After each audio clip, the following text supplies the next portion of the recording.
নমস্কার, শুভ সন্ধ্যা। আশা করি আপনারা সকলে ভালো আছেন। আপনাদের সকলকে আমি আমার এই ছোট্ট ইউটিউব চ্যানেলে স্বাগত জানাচ্ছি। আশা করি ভালো আছেন এবং আপনাদের বাড়ির সকলে ভালো আছে। কি এমন হলো যে সিবিআই আজ সকালে সূর্য উঠতে না উঠতেই রাজ্যের 15টি জায়গায় হানা দিল? অবশ্যই পলিগ্রাফ টেস্ট আপনারা শুনেছেন। পলিগ্রাফ টেস্টে কিছু একটা হাতে লেগেছে সিবিআই, যার জন্যই তো গতকাল পলিগ্রাফ টেস্ট যে 5 জনের হলো, অর্ক, সৌমিত্র, শুভদীপ আর হাউস স্টাফ গোলাম আর হলো এক্স প্রিন্সিপাল সন্দীপ ঘোষ, তারপর পরই ঠিক আজকেই তো রাজ্যের 15টি জায়গায় কিন্তু ছাপা মারল সিবিআই। আজকে ষষ্ঠ অভিযুক্ত যিনি মেন আসামি সঞ্জয় রায়, তার পলিগ্রাফ টেস্ট হচ্ছে। এখনো পর্যন্ত আমরা যেটা জানতে পারছি সিবিআই সোর্স মারফত, সিবিআই হাতে কিন্তু অনেক নতুন তথ্য এসেছে, আর যার জন্যই এই অভিযান। আজকে সঞ্জয় রায়, তাকে সিবিআই কি কি প্রশ্ন করলো, কি কি উত্তর এখনো পর্যন্ত সঞ্জয় রায় দিয়েছে, আপনাদের সঙ্গে শেয়ার করব। এখনো পর্যন্ত জানা যাচ্ছে 5টি প্রশ্ন, অনেকগুলো প্রশ্ন করেছে, তার মধ্যে 5টি প্রশ্ন আমাদের হাতে এসেছে, আপনাদের সঙ্গে শেয়ার করব এই প্রতিবেদনে। তো ভিডিওটি স্কিপ না করে সম্পূর্ণ দেখুন, আর ভালো লাগলে অবশ্যই একটি এন্ডে লাইক শেয়ার করবেন, কারণ আপনাদের একটি ছোট লাইক, ছোট শেয়ার আমাদেরকে মোটিভেট করে আর লট পরবর্তী ভিডিও বানানোর পূর্বে। সবার প্রথম দুটো সত্য যেটা পলিগ্রাফ টেস্টের মাধ্যমে জানা গেছে গতকাল, যেটা জানার পর আপনারাও চমকে উঠবেন দর্শক বন্ধুরা, আমি মনে করি। এক্স প্রিন্সিপাল সন্দীপ ঘোষ একাধিক কিন্তু অভিযোগে এখন অভিযুক্ত।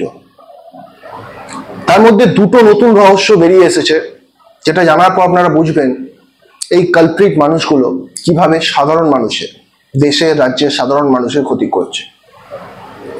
সবার প্রথমে একটি বড় তথ্য উঠে আসছে যে কেলেঙ্কারি সন্দীপ ঘোষের এগেনস্টে উঠে আসছে, সেটি হলো জি কর মেডিকেল কলেজে এতদিন যত লাওয়ারিস বডি ছিল, ক্ষমা করবেন শব্দটা আমি ইউজ করলাম যাতে আপনারা বুঝতে পারেন, লাওয়ারিস ইন দ্য সেন্স ভিখারি, আরো এটসেট্রা এটসেট্রা, যত এরকম রোগী এতদিন জি কর মেডিকেল কলেজ এবং হাসপাতালে ভর্তি হতো এবং তারা যদি মারা যেত, সেই সমস্ত বডিকে টাকার বিনিময়ে বাংলাদেশে পাচার করতো কিন্তু এই সন্দীপ ঘোষ।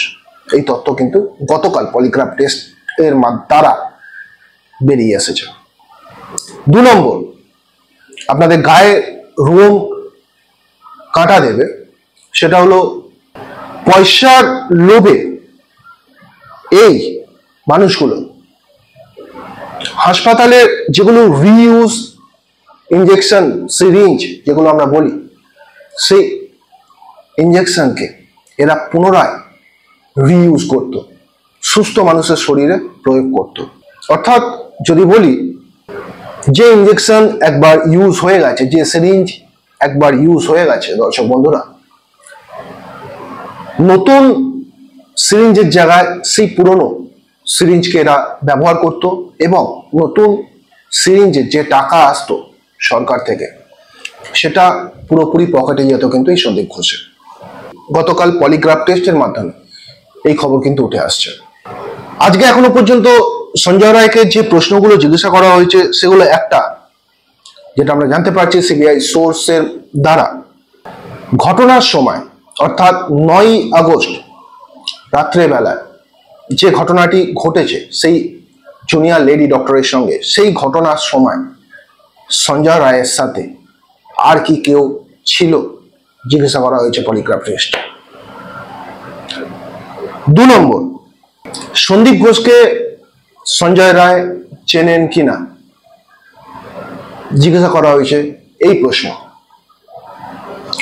3য় প্রশ্ন, এই মার্ডার কমপ্লিট হয়ে যাওয়ার পর কোনো রকম কোনো ইনফরমেশন সঞ্জয় রায় সন্দীপ ঘোষকে কি দিয়েছিল অর্থাৎ সন্দীপ ঘোষকে কি জানানো হয়েছিল, প্রশ্ন করা হয়েছে কিন্তু সঞ্জয় রায়কে। চতুর্থ প্রশ্ন যেটা জিজ্ঞাসা করা হয়েছে, এই জুনিয়র লেডি ডক্টর যিনি আজকে আমাদের মধ্যে নেই, তাকে সঞ্জয় রায় এর আগে থেকে কি জানতেন, প্রশ্ন করেছেন।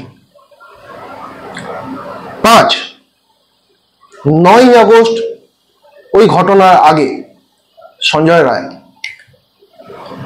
রেড লাইট এলাকাতে কি গিয়েছিল? এই কয়েকটা প্রশ্ন উঠে এসেছে, আপনাদের সঙ্গে শেয়ার করলাম। দেখুন, পলিগ্রাফ টেস্টের এখনো পর্যন্ত যেটা আমরা জানতে পারছি, সাকসেস হয়েছে, সিবিআই হ্যাপি অ্যান্ড স্যাটিসফাইড। তবুও তো বলবো, এখনো এই লাই ডিটেক্টর টেস্ট যেটা আছে, এই টেস্টে, এটা পলিগ্রাফ টেস্ট, আপনারা সকলেই জানেন যে লাই ডিটেক্টর টেস্ট যেটা আছে, এটা দুটো ভাগ আছে, একটা হলো নার্কো টেস্ট আর একটা হলো পলিগ্রাফ টেস্ট। তো এখনো পর্যন্ত পলিগ্রাফ টেস্ট হয়েছে, এখনো তো সোডিয়াম প্যান্থোটেল এখনো পুশ করেনি বডিতে, যেটা নার্কো টেস্টে হয়।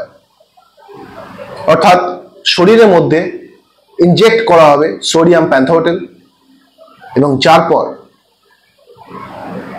সেই মানুষ কিছুটা ঘুমের জগতে চলে যাবে, পুরোপুরি ঘুমাবে না, জেগে থাকবে, এবং নেশায় তাকে প্রশ্ন করা হবে এবং তিনি সব খবর, সব তথ্য একটার পর একটা দিতে থাকবেন, নিজেরই অজান্তে খুলাসা করতে থাকবে। সেই টেস্ট এখনো হয়নি, তবে এখনো পর্যন্ত পলিগ্রাফ টেস্টের রিপোর্ট খুবই পজিটিভ, আর তারই অ্যাকশন বলতে পারেন আজকে আমরা দেখতে পেলাম।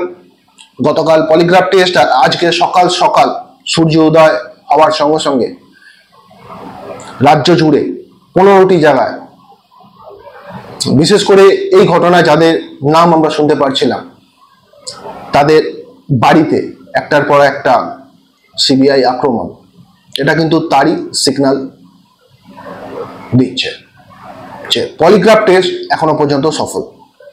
তো প্রিয় দর্শক বন্ধুরা, এই ছিল গুটি কয়েকটা গুরুত্বপূর্ণ তথ্য আপনাদের সঙ্গে শেয়ার করলাম। যদি ভালো লাগে, যদি ইনফরমেটিভ বলে মনে হয়, অবশ্যই আপনারা কিন্তু ছোট্ট লাইক, ছোট্ট শেয়ার করবেন। ভালো থাকবেন, সুস্থ থাকবেন, নমস্কার।